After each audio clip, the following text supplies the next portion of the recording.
But we appreciate you being with us tonight, and we also appreciate everybody, hopefully many are online, to join us so that they can know what's going on within our wonderful school system. So I'm going to turn this over to our superintendent right now, Dr. Brown. Good evening. Thank you, Ms. Wheeler. A few comments. First off, thank you for being here this evening. So good to see so many of you. We have so many things going on in our school district right now. It's a fun time of the year with beautiful weather outside. Few things I want to call to your attention. Thanksgiving holidays are right around the corner, which is hard to believe, November 24th through the 28th. And a reminder to the community that we will combine our work session and board meeting in December, because the board will be attending the Georgia School Boards Association Conference on December the 4th.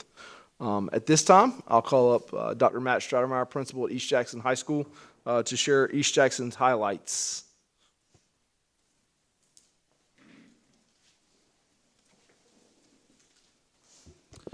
Good evening.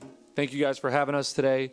So we have quite a presentation today. This is my 4th year at East Jackson High School, and one of the very first things I noticed when I got there is that we had an extremely strong beta club, and it's gotten only stronger after the last 4 years. So each year we focused in a different area to highlight, but this group of individuals you hear from today are remarkable, amazing. Their impact on the school and the community are really unmatched in anything that I've seen before. So I just want to say thank you to them and to Ms. Frederick. A lot of times you guys know the strength of a program lies with its leader, and Ms. Frederick has done a lot of work and put in tireless hours and given up her nights, weekends, holidays, MLK Day of Service, all kinds of different things to make sure that this program is successful. So I'll turn it over to her now to get our presentation started.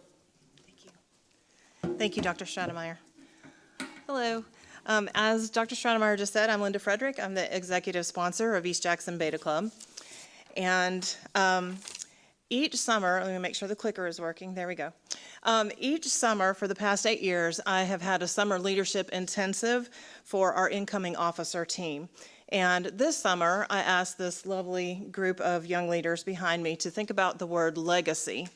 And I asked them to consider what has been left behind by other people for you, and what will you leave behind for those who are going to come after you.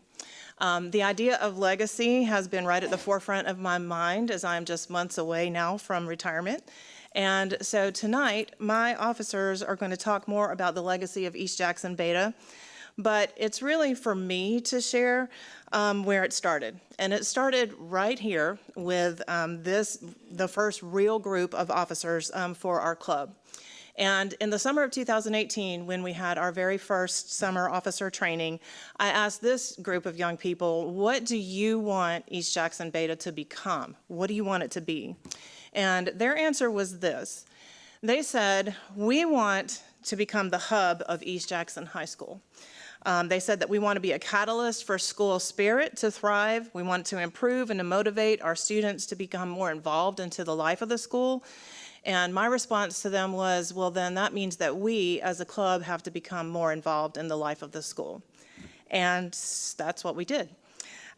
We started out right away by letting our East Jackson community know that East Jackson Beta is there for them. And whether it's to cheer on our athletics or to start some kind of new tradition that will be something to bring together our school community, whatever it was, we wanted to be there and we wanted to be a part of it. And we have been. And so let me turn over this presentation to this wonderful officer team behind me, and they are going to talk to you more about the legacy of East Jackson Beta Club. Good evening, everyone. My name is Courtney Cameron, and I'm serving as the president of our East Jackson Beta Club for this year. I preside over meetings, lead the club, and work with the officers to live up to the legacy that Beta has passed to us. As an organization, the National Beta Club has a very successful history. It was established in 1934 in Spartanburg, South Carolina, by a man named John W. Harris, and has grown to having a total of over 500,000 active members across the world, with 9,000 chartered clubs. Each member in each club promotes academic success and leadership experience, along with having a unique community impact through service. Beta functions through 4 distinct pillars: character, leadership, achievement, and service. We strive to instill these values in our members as they can carry a student well beyond high school. Our club holds our members to additional standards not required by National Beta. All members must be in good standing with the school and maintain an average GPA of 92 or higher throughout their tenure with Beta. Each member is required to achieve at least 30 service hours per year, attend the majority of meetings, as well as make a financial contribution to the club. Hi everyone, my name is Emerson Turco and I am the Senior Outreach Officer for this year's East Jackson Beta Club. I am in charge of communicating with community organizations and setting up volunteer opportunities for our Beta Club. As Courtney said, members must achieve at least 30 hours of service. Hours are split into 3 categories.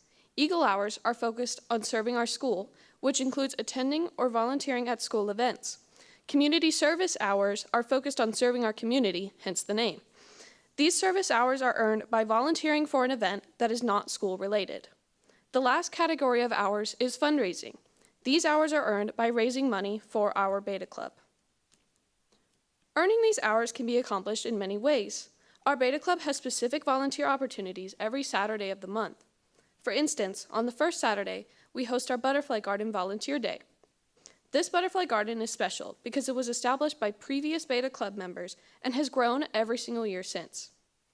Our non-structured events can either be community service or school service events.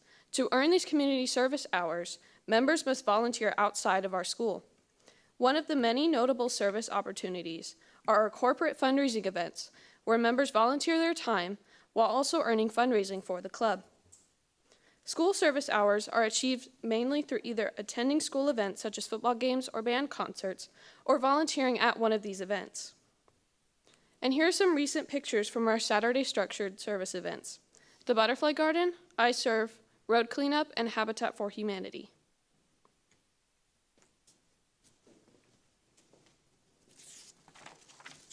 Good evening. My name is Natalie Perez, and I am our club's Junior Outreach Coordinator. My responsibilities are to coordinate events with our junior Beta Clubs and present opportunities for high school, middle school, and elementary Beta Clubs to work alongside one another. Here are so many other things our Beta Club is involved in, including helping at shelters, volunteering at the library, and serving around Jackson County and the Athens area in any way possible. My role as an officer focuses on our younger Beta leaders. With that being said, over the past few years, we've implemented a program called Beta Buddies. This program has been one of the most rewarding experiences for me. It's a simple yet meaningful program where we meet with the elementary betas during their monthly meetings and interact with them, assist on service projects, and get to keep them excited about Beta. This program not only gives younger junior betas guidance, encouragement, and positive role models, but it also helps high school betas develop leadership, communication, and mentoring skills. Seeing the younger students grow in confidence and excitement is truly inspiring, and it creates a sense of community between our clubs.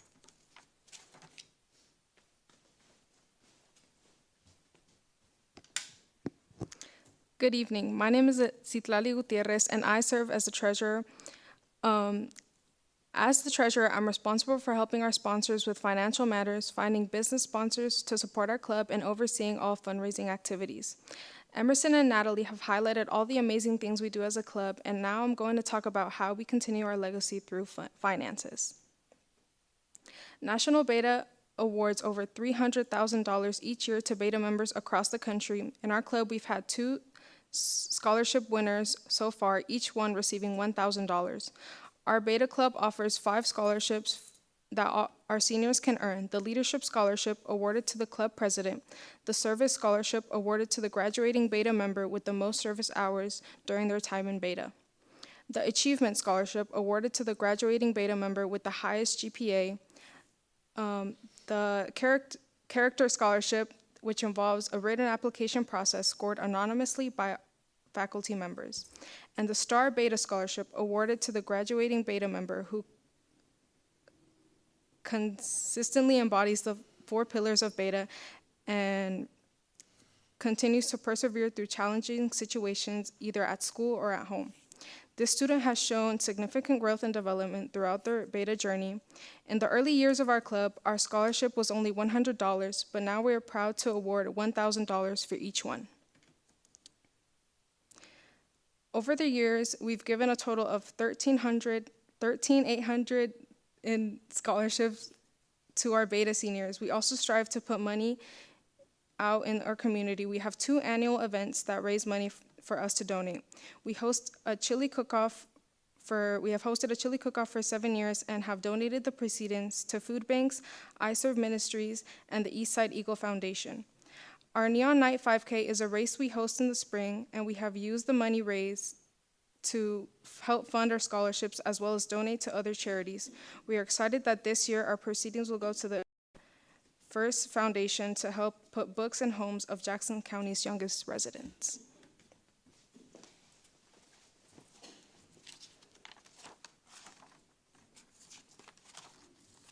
Hi, my name is Phoebe Wheeler, and I'm the EJ Beta Club Secretary.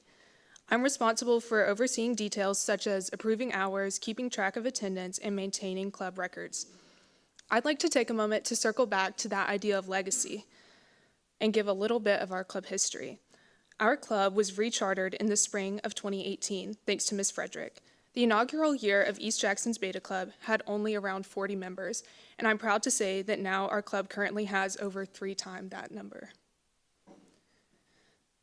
The 2018-2019 school year marked an exciting new beginning for our club. There were many firsts to be had, including our first faculty versus student kickball game, or the first time attending a state convention and walking away with many wins. Betas love to win. Another key first of this year was the awarding of scholarships to graduating seniors. This tradition has grown tremendously since its first year. The 2019-2020 school year was very successful. Everything about our club grew, including scholarships, awards, and a number of graduates. The Beta Club even managed to host a virtual 5K, as funny as it sounds. This picture is one of my favorites. Our former club member, Annalise, volunteered to bake cookies for the fire department during COVID, the true epitome of the Beta motto. Although the 2020-2021 school year was so rudely interrupted by COVID, the light of our Beta Club never dimmed. This year was as productive as any other, with state convention placements, national qualifiers, and national Beta scholarships awarded. We continued to grow throughout the 21-22 school year. We increased the number of scholarships given, set a new record for service hours, and were the first Beta Club to ever receive a social media award. As I mentioned before, we love to win. The 2022-2023 school year is one of my favorites to look back on. Our very own officer, Onyx Middlebrooks, ran for Georgia Beta office and was elected as state vice president.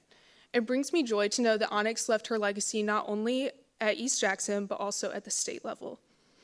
Additionally, the project proposal that year led to the establishment of the Butterfly Garden, which has been a continuous effort ever since then. The 23-24 school year brought us some more firsts. Our president, Courtney Cameron, became our club's first regional leadership ambassador for Beta.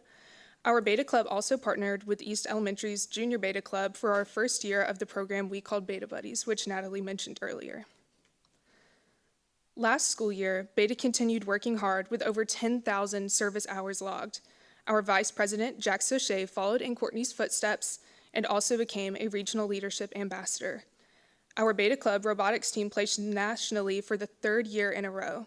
This year, we strive to exceed all of our numbers from the past. Whether we are packing food for those in need or winning a new national title, our history has proven that our chapter of Beta Club is always looking for new chances to improve. Good evening, everybody. My name is Jackson Sochet, and I'm the Vice President and President-elect of EJHS Beta. Although our club is relatively new compared to the long history of National Beta, we've still made a large impact to our community, which can be seen through our National Beta Awards. We've won the School of Merit Awards 7 times in our history, meaning we've involved students from all grades in our operation. Furthermore, we have won the School of Distinction Award, been inducted into the Service Hall of Fame, and won the All-Star School and MVP School Awards. The ones we are most proud of, however, are the latter 3, which were won through a lot of hard work and building on the legacies of the Beta members that came before us. We were inducted into the Service Hall of Fame for our year-long partnership we formed with I Serve Ministries, making us the first club in the history of National Beta to win that award.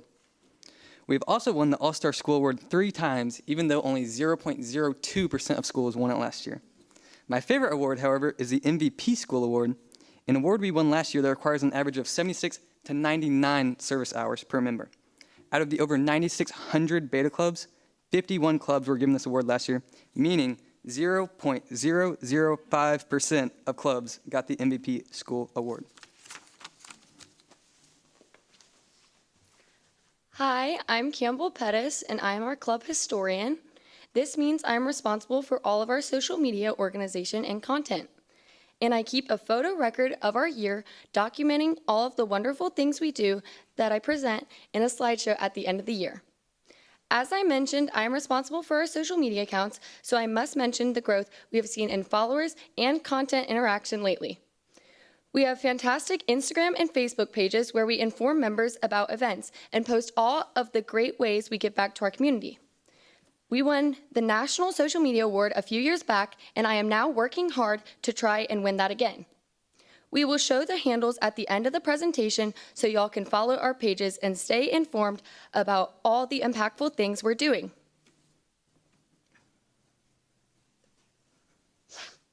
As an officer team, we are intentional about setting goals for the club that will outlast our tenure.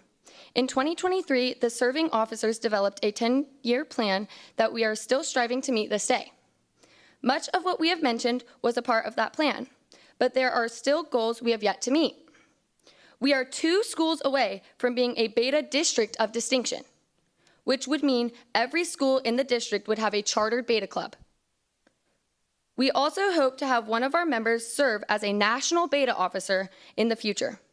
We have had much success, and we are constantly working to improve the legacy of our club.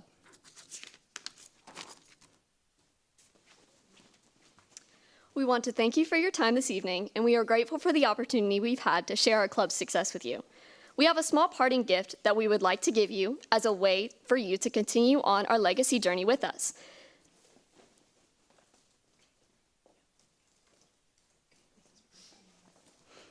As they pass this out, if you have any questions about our club, we would love to speak with you. And don't forget to follow us on social media. The handles are right here.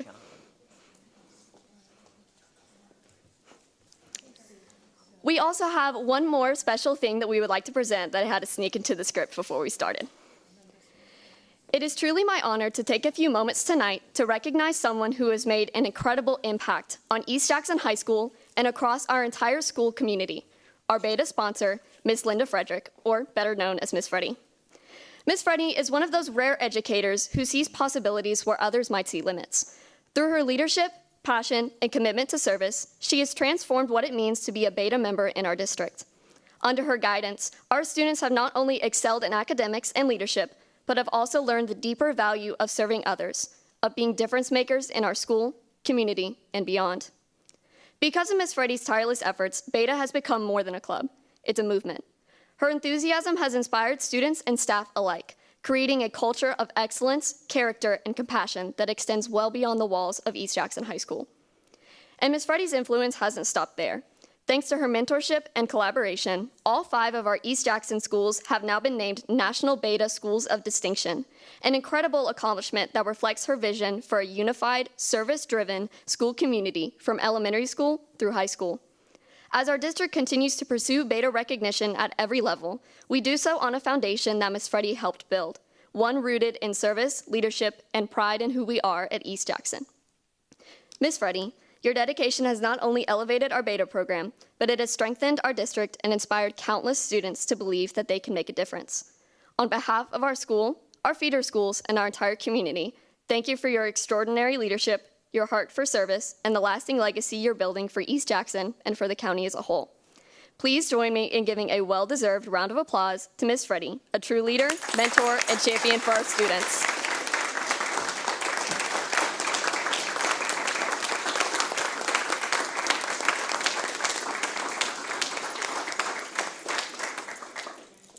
Made me cry. That's not fair. You promise? What if my mascara's running everywhere?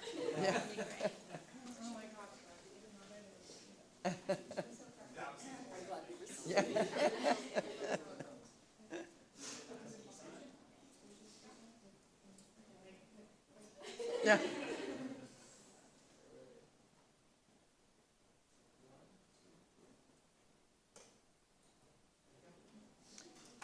Congratulations.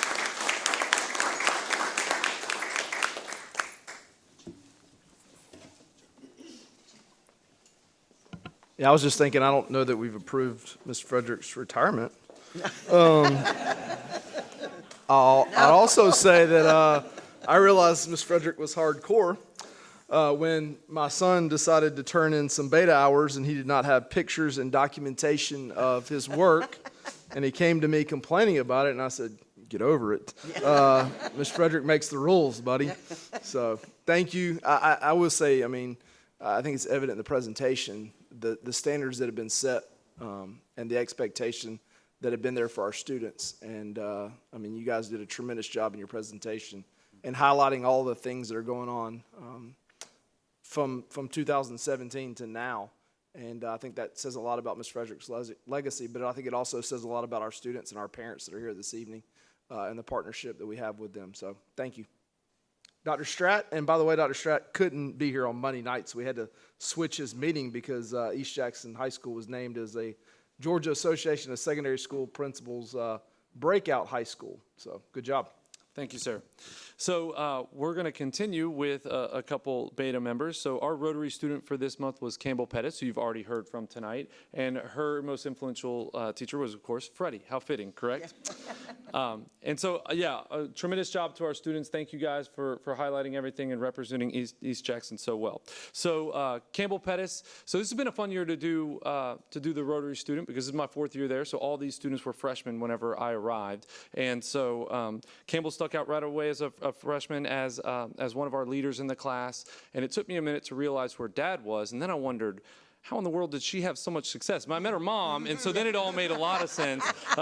No, just kidding. But to both of you, you guys should be so proud. Campbell's such a tremendous individual, compassionate, caring, and so successful. So good job there. For Campbell, she currently ranks top 10 in the senior class, and she's taken a number of very rigorous courses. I know she's in the process now of touring the colleges and trying to figure out where she's going to go and applying, and she's got quite the resume. She has either currently enrolled or has taken AP Stat, AP Psychology, AP Macroeconomics, journalism, work-based learning classes. She's done AP Environmental, AP Pre-Cal, AP US, and AP Lang.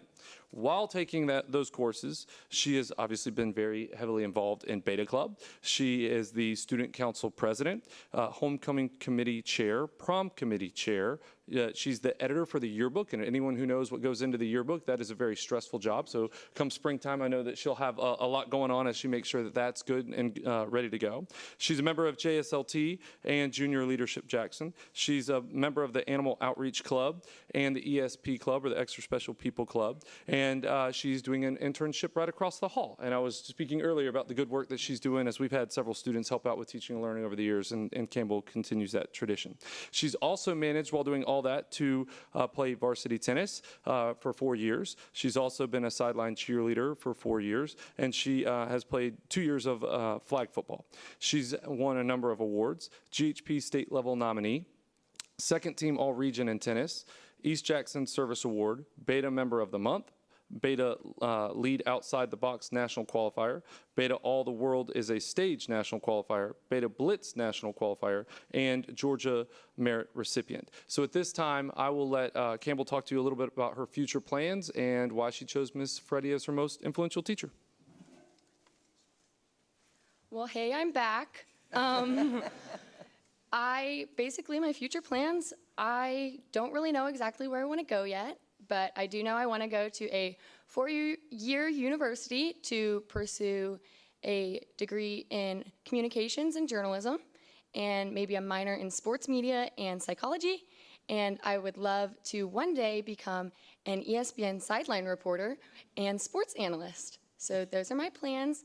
And I chose Miss Freddie as my most influential teacher for obvious reasons, as you guys just heard, but also because when I was in 8th grade, I had her for 9th Honors Lit, and it was an eye-opening class, don't get me wrong. Very difficult coursework compared to what I'd seen, but I think she did a great job preparing me for the classes I then later took. And like I said, and like you know, in Beta, she is so great at encouraging all of her members, me in specific, to try new things and stay involved in our community. So, Miss Freddie's the best.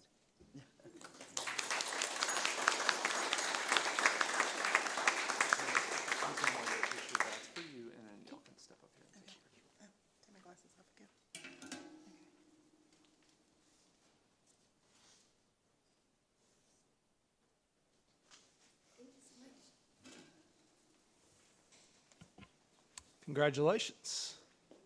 Dr. Hardigree? All right. Good evening, board. And I just want to echo a congratulations to Campbell. We are so fortunate to have her on our teaching and learning team. Thank you, Mom and Dad, for raising such an amazing young lady, her professionalism, her work ethic, and just a big congratulations to East Jackson Beta. It's truly, it exemplifies what we want for all of our graduates, to have the meaningful impact and experiences that you all are creating. So thank you for all that you do in the community, and to Ms. Frederick too. But tonight, we have an update for you. We have just come through the FTE and CPI season, so a big partnership between teaching and learning and HR as we go through that. But I want to just especially thank Ms. Wilson, who is such an expert in all things. We are so fortunate to have somebody who is so diligent and knowledgeable to maximize funding for us. And thank you to the HR team, Ms. Todd and Mr. Geralds as well, because it is a lot of teamwork to get through that. So I'm going to turn it over to Ms. Wilson. Thank you, Dr. Hardigree. Do we have a, where did the clicker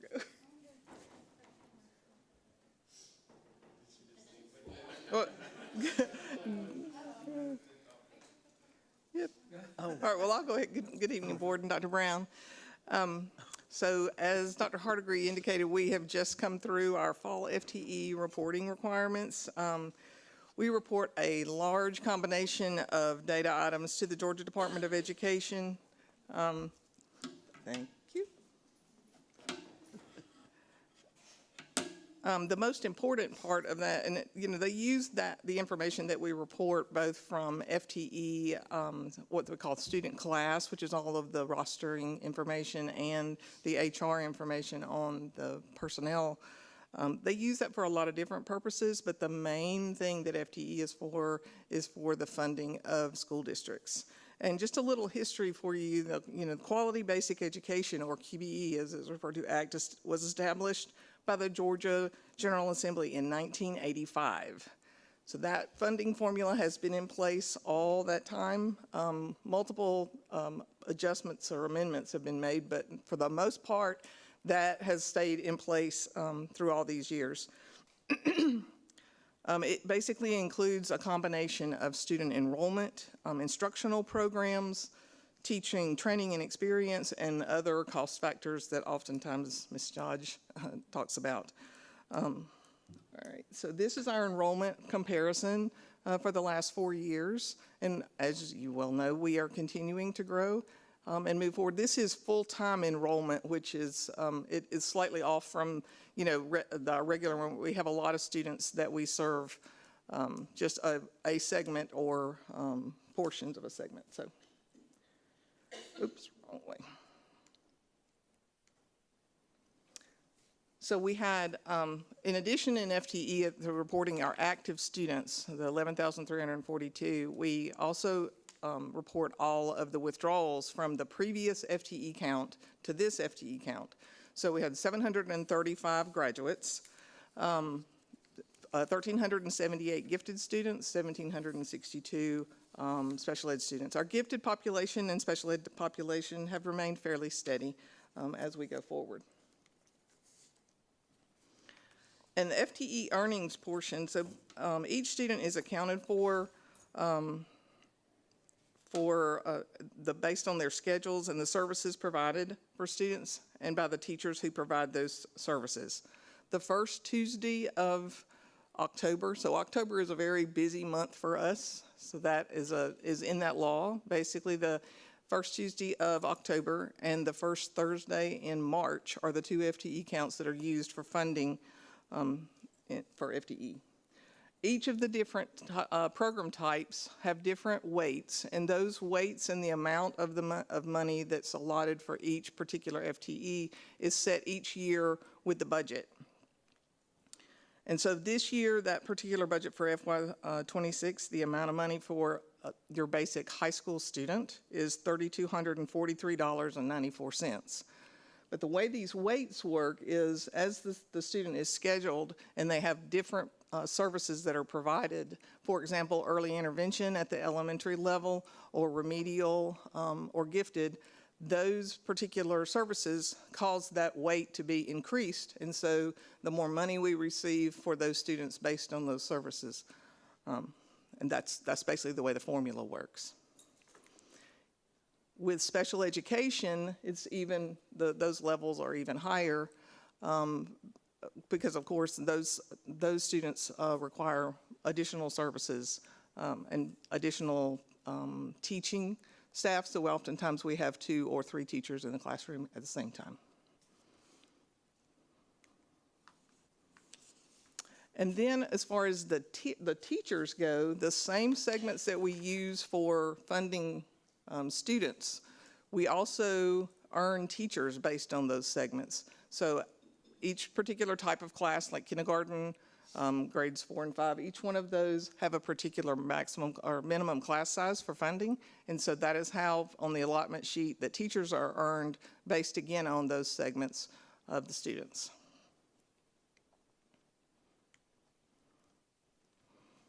Anybody have any questions on the funding side of that? Okay, so just to let you know, one of the populations that we continue to watch is our English learner population.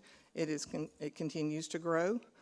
And we now have 36 different languages. Again, 82% of our English learners speak Spanish, but we have multiple other languages that have at least 15 students or better that speak those languages. Our immigrant population has took a very big jump last year, but then has begun to kind of taper off a little bit this year. We thought that was kind of an interesting point there. So when it comes to the CPI side of the house, or the certified classified employees, we currently have 1,556 active employees, 978 certified staff, and 578 classified. 832 classroom teachers. Our number of classroom teachers is up. Our classified staff is slightly down, but that's a good thing. So, and this is really impressive. So the educator experience, which that also comes into play with the funding, what they refer to as the training and experience factor. It's basically the average of how many years of experience your teachers have plus their education level. So 68% of our certified employees have 10 or more years of experience. 76% of them have a master's degree or higher. And we had 4.2% of our teaching staff are entry-level teachers this year. Ms. Todd, do you have anything you want to add to that CPI part? We worked together on all of this. It was quite the month. So anyway, anyone have any questions? Thank you. Thank you. Thank you, Ms. Wilson. Did a little research today. Mr. Hooper, you can come on up for PR. 181 districts inside the state of Georgia that between October 2024 and October 25, there were 19 school districts in the state whose FTE went up from last year to this year. Jackson County was one of those 19 and was third in raw number of student increase across the state. So. All right. Good evening. A couple things for you tonight. Of course, our second annual holiday lunches have started. They started today at Gum Springs Elementary. Great job and a big lift coming up for our school food nutrition staff to serve. I think last year's number was over 6,000 families served. And so these are the dates and times for all the schools that are K through 8. The high schools will serve the high school students. But this is where you'll see the families come in and eat. And so, like I said, it was a big turnout today at Gum Springs. I saw somebody make a Facebook post about it earlier today. No pointing at you or anything, Mr. Johnson. So hopefully it was tasty. And so if you have opportunities, and I want to credit our district office staff. They step up massively to volunteer. I sent out a Google form, and they register, and they go, and I give them this to let them know. And so how long they're going to be there. And so great job, our district office staff. Next thing tonight, there we go. The Jackson County Schools and Foundation, I want to give you an update on that. Obviously, we're in a great place with the amount of business partners and corporations that we have that support our foundation. And so The other day, we had an opportunity on Friday to present a check for $1,980 to our social workers. That funded the purchase of 80 gift cards. We'll serve 80 families through our Thanksgiving food drive in a couple weeks, and every family will get a $25 gift card in there that they can use. And so a great opportunity there, and thank to our foundation board for approving that, as that was kind of a big need as families are going through tough times, and along with food, they get the gift card. And I'm not sure if there's another picture on there, but on Monday, we presented a check to East Jackson Middle School. You know, they have that new food pantry at East Jackson Middle School that serves all families on the east side. We presented a check for $500 there to buy additional supplies. They have a great partnership going with all their partners with iServe and Kroger, but we felt like we can support them and give some more money to support that for their first holiday season. And so that was kind of cool. Mr. Harris and I were like giddy kids, like, all right, we're going to hide right here, and we're going to go get them and bring them out and give them the check. And so Mr. Harris and I enjoyed that to give them that check. So great work. We'll open up the staff grants again over winter break, and they'll have all winter break to fill out their forms for that. And then we'll roll out the student scholarships, which remember that's $15,000 in scholarships for current students and alumni. There are some that are bookmarked for juniors and seniors in college who are graduates. So we'll roll those out in the spring. So really honored by the work that's being done with the foundation, and that we're able to give back and help out in the community. So thank y'all.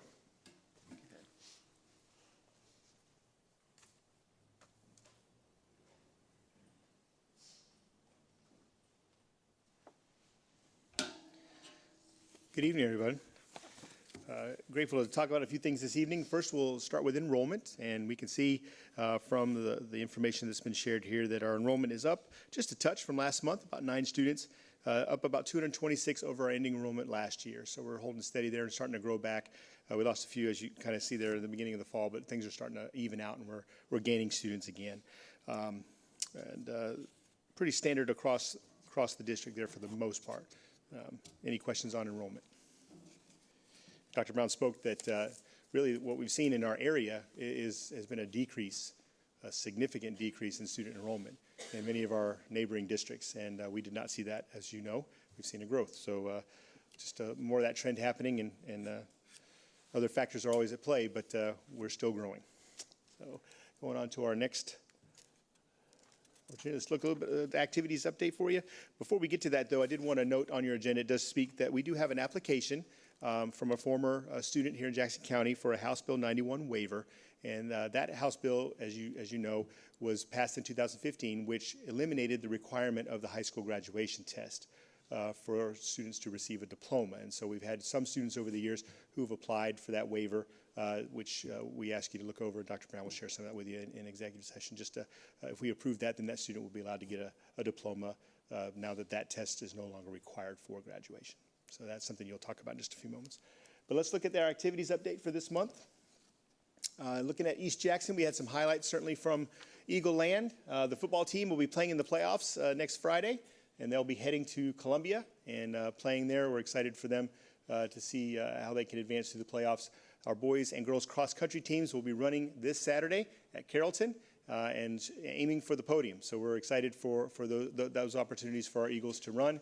Winter sports are getting kicked off, and so basketball, wrestling, swimming, and diving are all getting started this week. And swimming's actually started for one of our schools at least, but the other 2 are getting started this weekend. So those, as soon as one season ends, the next one begins. That's kind of how it works, right?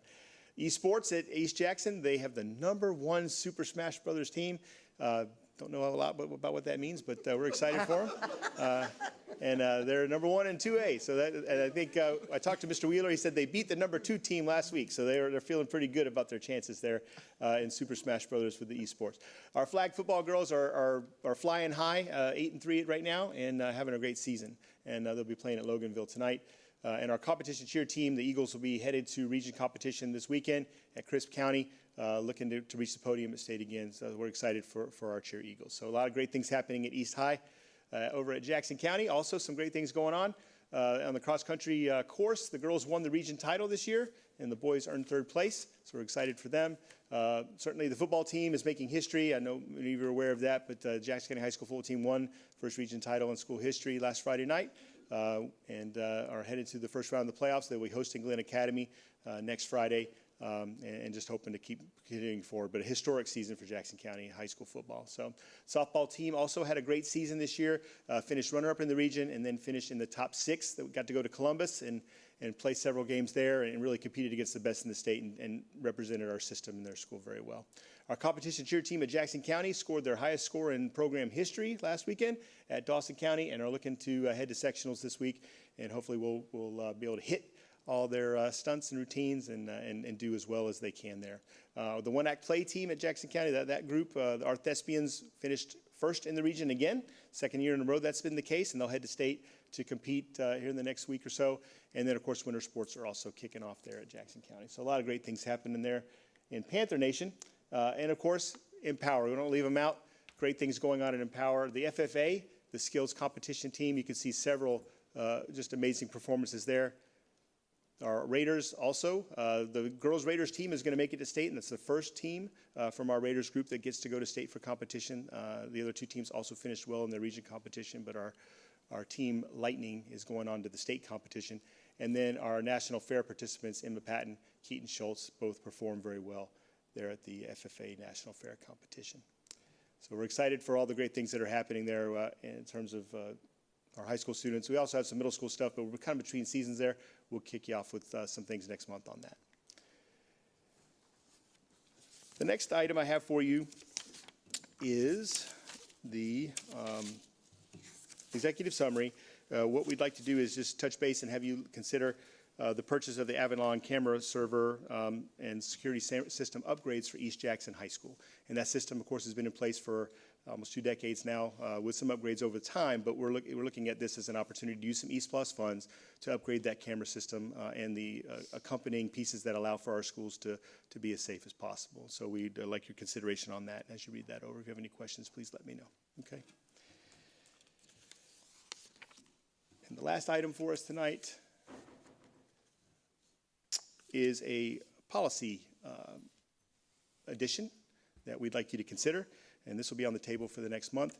But this is simply codifying, if you will, putting in our policy the use of electronic devices, which follows the state law that was passed by the legislature the last session.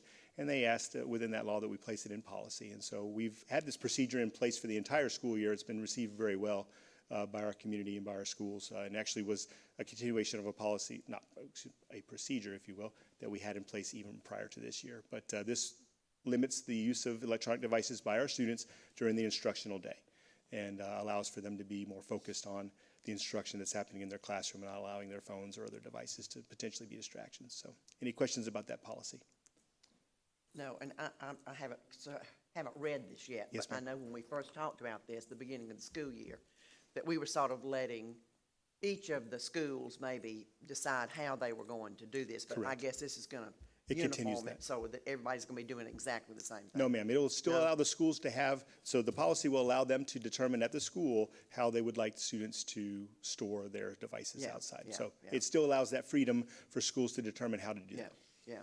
It just simply says that we're going to have our schools make that determination Make for that themselves. determination. But that it is our expectation that students will not have their devices out during instructional Yeah. time. Okay. All right. Very good. Yes, ma'am. Thanks. Any other questions about that policy? All right. Appreciate y'all. Thank you.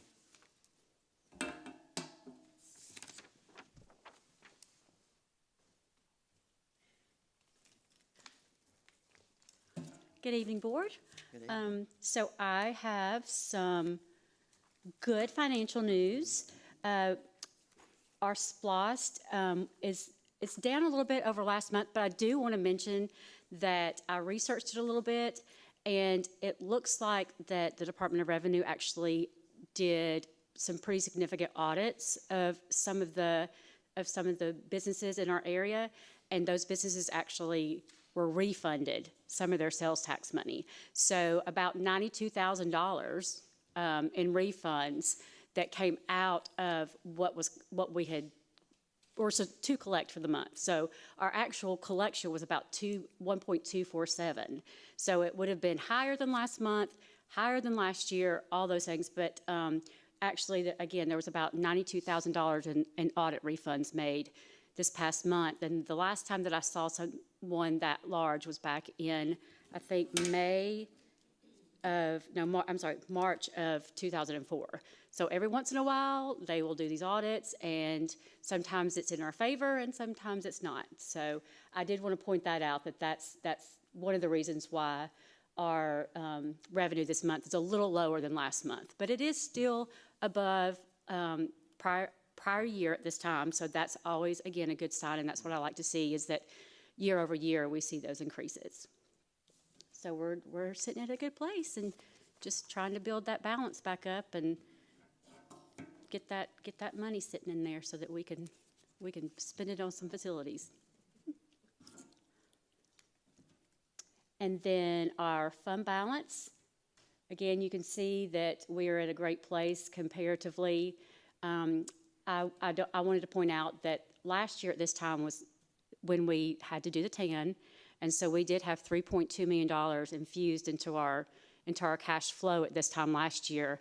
So that's kind of why it looks like there's a larger change in funding from or what we used from last year to this year, but it was really because we had that influx of TAN, which we're not having to do this year, which is amazing. And again, we're at a great place, and tax bills have gone out, and we should start seeing some of that tax revenue start to come in, and we will be good. No TAN needed. So great news. And then our overall financial summary, again, since we haven't seen very much tax revenue come in yet, we're still at about 19% at this point in the year as far as our revenue collections. But if you look at our expenditures, we are right in line where we should be. So all of these things are helping us continue to maintain and hopefully grow that fund balance for the end of the year. Any questions? Looks good. All right. Thank you. Thank you.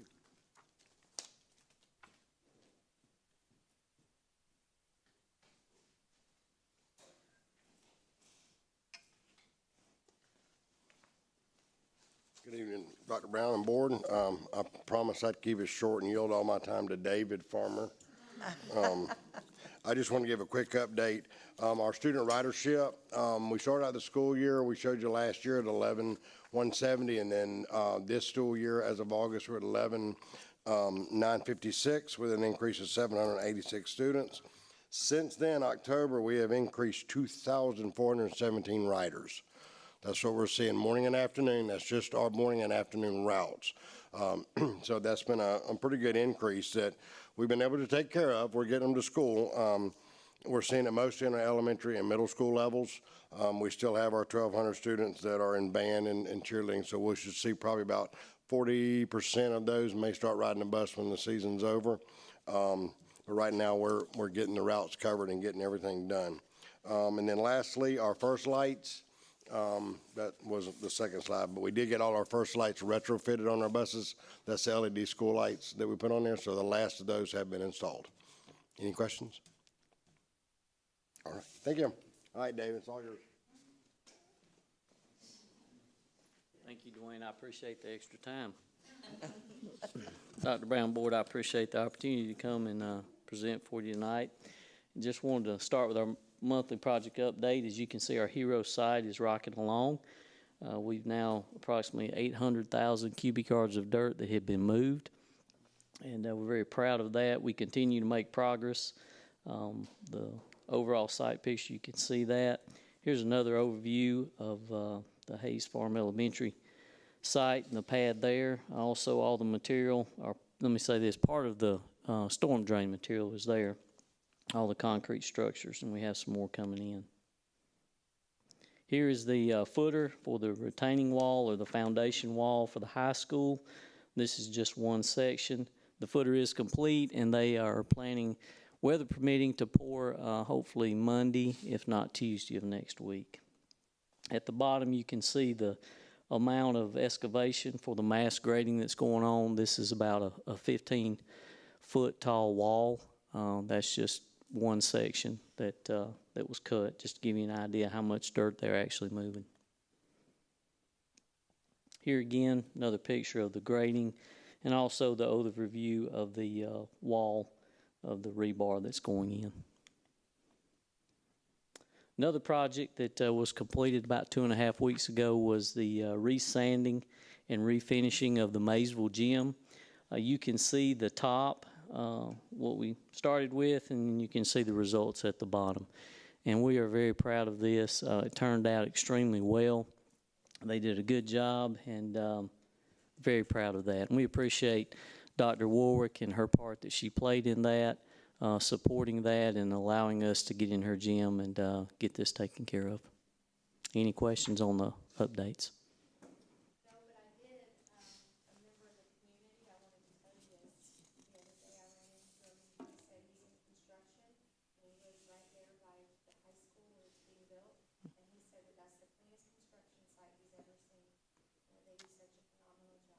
We appreciate that. Carol Daniel works very hard at making sure that everything stays on site, and appreciate Southern A&E's partnership with that, making sure that things were put in place to keep things that need to be kept on site, and things leaving site are where they're supposed to be. So thank you for that, Ms. Mullins. I appreciate that. Any other questions? We do have a recommendation to bring before the board tonight. It is the approval of the entirety of the pre-K campus BP2 package. Just some background on that, and following the board's approval of Carol Daniel Construction Company as the construction manager at risk on December the 9th, 2024, the development of subcontractor and supplier bid packages commenced at that time. This phase included plan reviews and the implementation of value engineering strategies.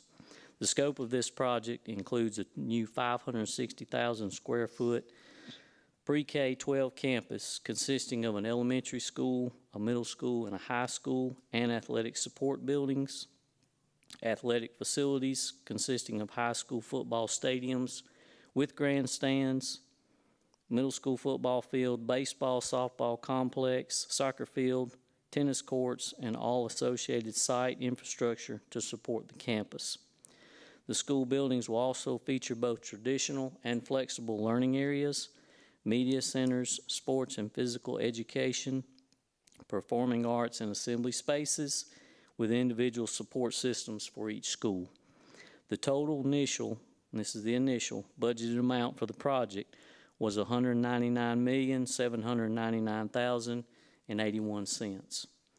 Through the vetting process and the hard work of Carol Daniel, Southern A&E, and the school system, I come to you tonight and ask for approval as a recommendation for the entirety of the bid package BP2 in the total amount of $177,352,109.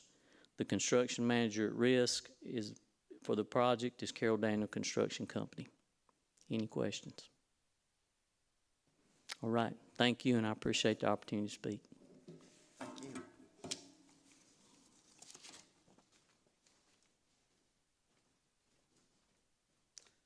Okay, so it looks like, do we have, that's it, isn't it? We're ready to go to executive session. Okay, so we have a need for an executive session, so could I have a motion, please, for us to, and a second? All right, all in favor? Aye. Okay, we shall return.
We need a motion to come back, please.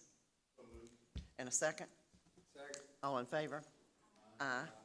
And we have one item on the agenda. We need to approve the personnel list that we discussed. So we also need a motion for that. Okay, and a second? Okay, all in favor? Aye. Okay, thank y'all for hanging around, and we are adjourned.